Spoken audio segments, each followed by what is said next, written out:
Okay, I'm going to shoot this one now to talk about gratitude, but first let me just point out to you where the pride, anger, revenge comes from. So look on it's Proposition 39, Proposition 40, Proposition 41. All of those will give you some information about pride and anger and revenge. And now we're going to talk about gratitude. And gratitude is the opposite kind of cascade to the pride, anger, revenge one. So remember now, whenever we feel pain, it's a movement of going from a greater to a lesser state of perfection. Perfection here just means power or completeness, reality. So whenever you feel like you've been damaged in any way or made smaller in any way, that is a feeling of pain, and you're going to blame somebody else for it. Our pride inclines us towards being easily offended, makes us angry. We feel hate, we feel anger, we feel revenge, and we try to hurt people back. On the opposite side of that, then, is when we blame something else for us becoming better, bigger, stronger, somehow more complete. Then we love them. But remember, pride sort of predisposes us to believe that we are the thing to give credit for all good in our lives, and we look for someone else to blame for all bad in our lives. So pride therefore predisposes us that when anything good is happening, we'll try to find a way to at least to some degree give ourselves credit, to feel like we deserved it, that we earned it somehow, right? So somebody makes me a birthday cake and I think, yeah, because it's my birthday. Of course we should be celebrating my birthday. Woohoo, I'm such a wonderful person. This is what you do on birthdays, you celebrate. So what does that do to my inclination to feel love towards them? Well, they're doing something to make me feel more complete. So I feel pleasure, and I will see them as the cause. They made this cake for me, so I will love them as a result. But to the degree that I think I deserve that gift, to that degree, it will diminish how much I love them. Because they're not doing something extra for me, they're doing what I deserve, right? So somebody pays me a compliment.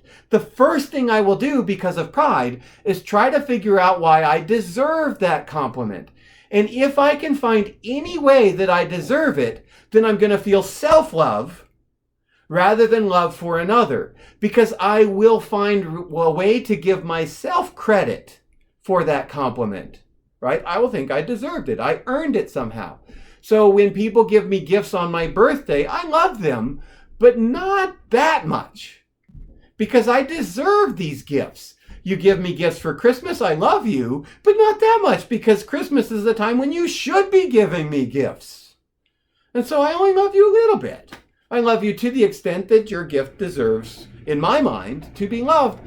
And that depends on how much I think I deserve the gift. So the more that I can blame myself for good, the more I will. And that's called pride. So I have this inflated sense of myself. Therefore, I am quick to take hate and very slow to feel love. But when someone goes above and beyond the norm and does something for me that's beyond what I think I deserve, then I will feel love for them to a great extent. And that's called gratitude. Gratitude is when you feel love for someone that is greater than what you think you deserve. They have done something for you more than what you deserved to have done for you, and therefore you feel gratitude to them because this is above and beyond. This is more than I deserve. Humans are much, much, much more likely to take revenge than to feel gratitude. In fact, when you live with people in the world and you're sharing a home with them, for instance, you will see, if you just watch, that you will find all the ways to praise yourself for the things you do. And they will not. Jerks, they don't see how much you do for them.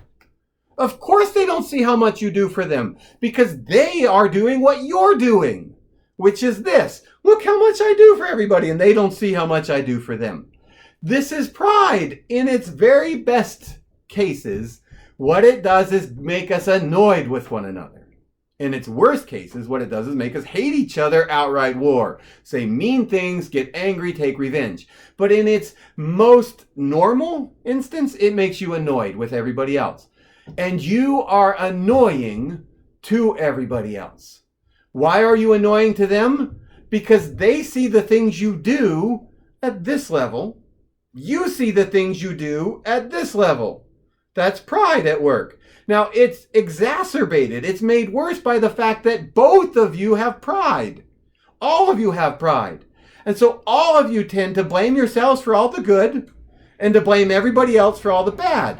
And so you under-evaluate what other people do for you. You think, and you over-evaluate what you do for them.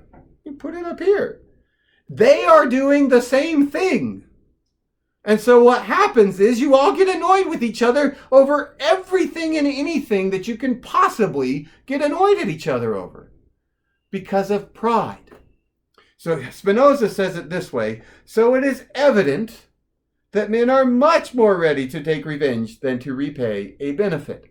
This is the cause. Pride is at the heart of it all, and it is the cause of everyone being annoying to everybody else.